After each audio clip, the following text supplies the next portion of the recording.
Good evening. Good evening. Welcome to the Centaur Theatre's Wildside Festival, this year in its 24th edition.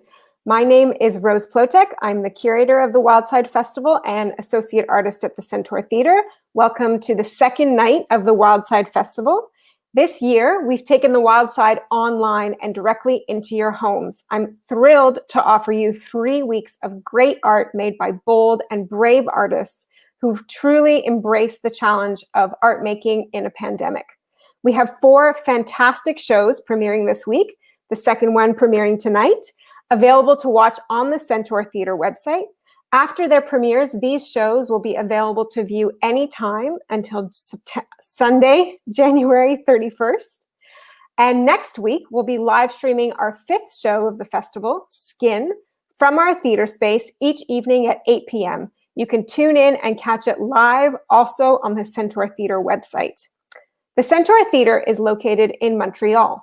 Long before Cartier sailed up the St. Lawrence and encountered a nation of Iroquois people in a place called Hochelaga, the island, which the European settlers chose to call Montreal, had been a point of creativity, conference, conflict, and exchange for many Indigenous peoples, including the Anishinaabe, Huron-Wendat, and Abenaki nations.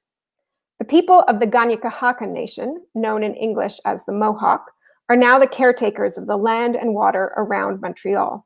In their language, this island bears the name Tiohtià:ke, which means broken in two because of the way the river breaks around it. This river has made contemporary Montreal into a vibrant, diverse city. That diversity is inspiring because it teaches us about our stories, and we build bridges between our different cultures and languages. Our hope is that the Centaur Theatre can offer you stories that can build a bridge to you no matter where you are and where you come from. These are all stories that explore our hearts and hopefully open our minds to affirm our collective humanity. This evening, we are premiering Black Balloon Leila, created by Sophie El Assaad. Joining me live is Sophie to tell us a little bit about Black Balloon Leila. Welcome, Sophie El Assaad. She'll be joining me any moment now. We're having a few little internet delays this evening. Bear with us, folks. Sophie will be with me any moment now. Sophie's show is available now on the website, and she also created an iteration of this piece for our Portico project, which happened in September. Just having some little internet challenges. Oh, hello. Here she is. Hello, Sophie. Hi. Sophie, congratulations on the premiere of your piece. Thank you. Sophie, tell us a little bit about Black Balloon Leila. Okay, so Leila is an exploration, as you said, of a larger project called Black Balloon. And it all started a few years ago when there was a bit of a height in Islamophobia. And so having a Muslim family myself and having grown up in the Middle East, I decided I'd like to use my artistic voice to sort of shift some perceptions and work towards telling more stories of people from the Middle East and Muslims and increasing their representation in the arts. So that's a bit of the background of it. Leila itself is an adaptation of a piece from 1928 called La Passion de Jeanne d'Arc by Carl Theodor Dreyer. And it's basically a reenacting the trial of Joan of Arc in 1431. And in our adaptation, we have Leila, who's a young Muslim woman played by Maria Marsley. And what's interesting is that the text itself, even though it's based on a 600-year-old situation, it still resonates with the context that we've created. Anyway, so in the piece itself, we sort of break off from the film and have our own ending, and we break the cycle. But it's really about being able to face your fears and being able to sort of use your fears as fuel for transformation. And creating connections, really, where you might not usually find them. In the piece,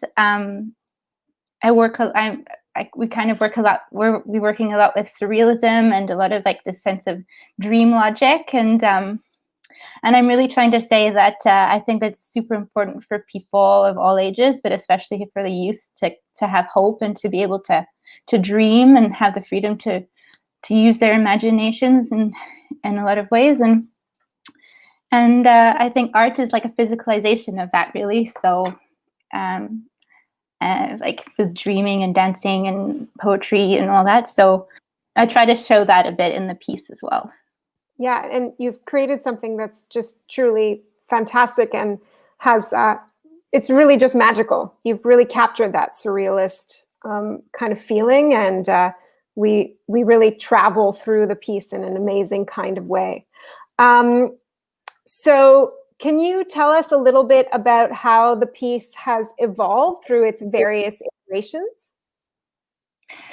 Yeah.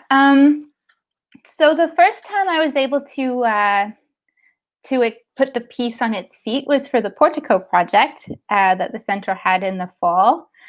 And that was such an amazing experience. It was great because I was able to take a lot of time with the artists.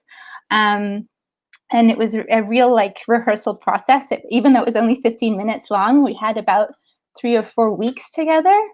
And it was great. It was really about a celebration of our identity and ourselves. And it was a very holistic piece in that sense, not only with the result, but also the process. So we were a group of like the artists themselves, and some of the people on the creative team and myself are from the Middle East and from different parts of the Middle East. And we were all sharing our stories and connecting on various situations where like being in the West and having to sort of, in order to try and belong, give up a part of our identity in order to sort of fit in. And this experience was really about reclaiming that and sort of paying attention to a part of ourselves that we neglected for a while. And so the Portico piece was a much of like a holistic celebration of that, whereas Leila, kind of the opposite. We're going deeper into like the characters a bit and playing a bit more with ideas and aesthetics. But the whole process was really like, where the performance was really short. We only had 3 days total, so it was a lot more experimental. And in a way, I'm really glad that we had our time at the Portico. But it was a lot more experimental, and we were working with a new medium, and yeah, it was really like everything that came about was a bit unexpected, but in a good way. And do you have a sense of where you want to evolve the piece to next? I mean, too soon to say, maybe. Maybe, yeah. It's intended to be a theater piece, but I really loved what came out of working with film. And all this came out in the editing process, where I was able to see things that I wasn't able to see in the moment with the camera. So there's so many moments where I could see people like getting into the character or practicing something that I thought was so interesting that I included that in the film instead of the actual piece, like performance. And I find that I think that could actually help me a lot in process for the next phase, actually, just to try out things and to see in different ways. And so Montreal audiences will mostly know you as a designer. Most notably, recently, you were, I think, competing against yourself 3 times in one category at the Meta Awards. I think you were nominated 3 times for costume design, which you won, of course. Congratulations. And your design work is so strong and vivid. And when you're working in this context on this piece and you're in the director's chair, how do you find that job differs from when you're working as a costume designer or a costume and set designer? How does wearing those different hats change your perspective on your work? I guess it changes it in that I try and see everything all at the same time and hope for the best, but Like it's a lot more challenging because I have to communicate a lot better than I like. Usually I feel like I have a relationship with my directors where we can communicate visually, and there's a lot of telepathy happening as well. That with a lot of the directors that I work with, this is awesome. But when I have to actually work with other people, I find communication is the hardest thing for me, and I basically have to. I have to learn that from scratch because I'm not a performer, and I think I'm okay, hopefully, with the design team, but with the actors, it's like a whole other thing. So, well, you've done an admirable job, even if you're learning it from scratch, as you say.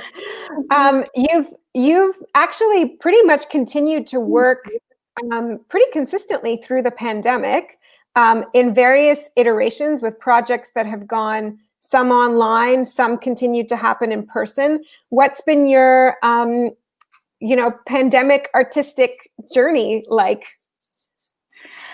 Oh, it's actually been really busy.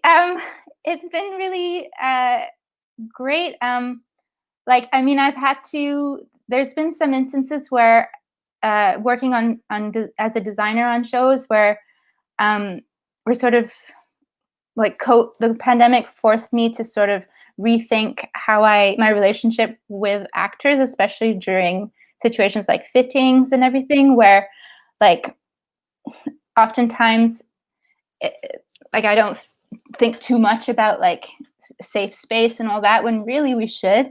And so I was thinking that this is actually a really good training session for me as a designer, a costume designer, to take on after the pandemic is over. And I think actually a lot of things that we're doing right now could be lessons to include for safer spaces afterwards as well. And I guess also the pandemic has forced me, because it forced me to sort of become more independent in many ways. Like because of the pandemic, I pushed my project forward, like the Black Balloon, as not a designer, but more like a creator. I guess it added more to my plate, but in a way that I could learn and develop, and I'm grateful for that. So, wow. So are we, because we get some great art as a result. And so, one of the things that the pandemic has done is that those of us in the theater are working in these new digital forms. And you have worked with film for the first time, making Leila. What do you anticipate the future of our field will be? And do you anticipate that we might kind of continue to work with these digital forms more kind of holistically moving forward? What do you think? Nothing can replace live theater, as us theater artists will agree, but I actually really love these creations that are sort of a mix of film and theater. There's something so amazing when you look at like low budget film and the rawness that comes out of it, and the fact that it's not perfect, and it almost feels like there's more of a humanity in these digital theater creations that I really love.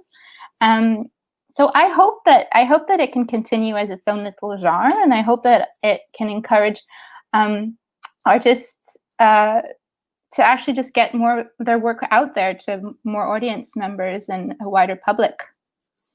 Well, I'm really pleased that people across the internet get to experience your work. It's just really stunning, and I'm so happy to share it. Please head over to the Centaur Theatre website to catch Leila. It's online now and will be there until January 31st. Sophie, congratulations. Bonne première. Cheers to you, and I'm so happy to be able to chat with you and to share your work with everyone on the other side of their screens and in their homes. And so please head over to the Centaur now. I'll be having another chat tomorrow evening at 7 p.m. with Greg MacArthur about his audio piece, which will be live tomorrow. And all next week, we'll have a live stream from the Centaur. And I just want to take a moment and thank our sponsor, Hydro-Quebec, for keeping the lights on and the internet running and being